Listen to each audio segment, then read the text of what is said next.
નમસ્કાર દર્શક મિત્રો, હોટલાઇન ન્યૂઝમાં આપનું સ્વાગત છે। સૌરાષ્ટ્રના ગીર ગઢડા વિસ્તારમાં અને ખાસ કરીને ગીર સોમનાથ જિલ્લામાં ભૂકંપના આંચકાઓ આવ્યા છે। આ ભૂકંપના આંચકાઓ લોકોએ અનુભવતા લોકો પોતાના ઘરોમાંથી બહાર દોડી આવ્યા હતા અને લોકોમાં ગભરાટ ફેલાયો હતો। હાલમાં જે અહેવાલો મળી રહ્યા છે એના પ્રમાણે જો વાત કરીએ તો ગીર સોમનાથ જિલ્લાના ધાવા, સુરવા, માધુપુર, જાંબુર અને આકોલવાડી સહિતના પંથકમાં ભૂકંપના આંચકા અનુભવાયા છે।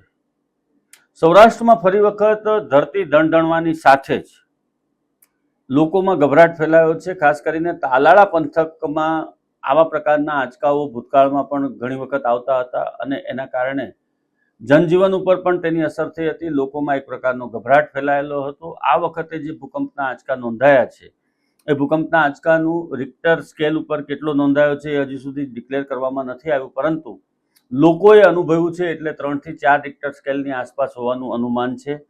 ભૂકંપના આંચકાઓ આવવા પાછળના અનેક કારણો પૈકીનું એક કારણ એ પણ છે કે જે પ્રમાણે આ વિસ્તારની અંદર જે ખનન રેતી અને લિગ્નાઇટ ને બધી જ ખનિજોનું જે ખનન થઈ રહ્યું છે એના કારણે પણ ભૂકંપ આવવાની સંભાવનાઓ વધી જાય છે।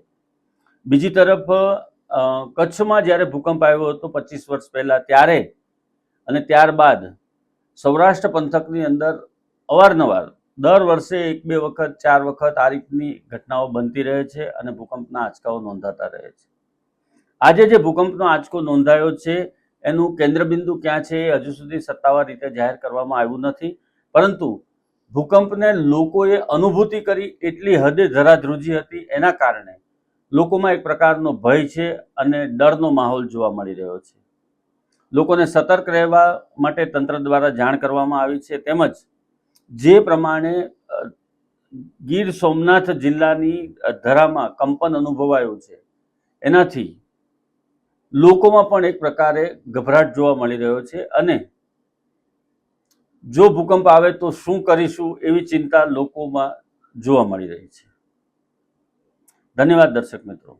આવા પ્રકારના વિડીયો તમને જોવા ગમતા હોય તો હોટલાઇન ન્યૂઝ ચેનલને લાઇક, શેર અને સબસ્ક્રાઇબ કરો।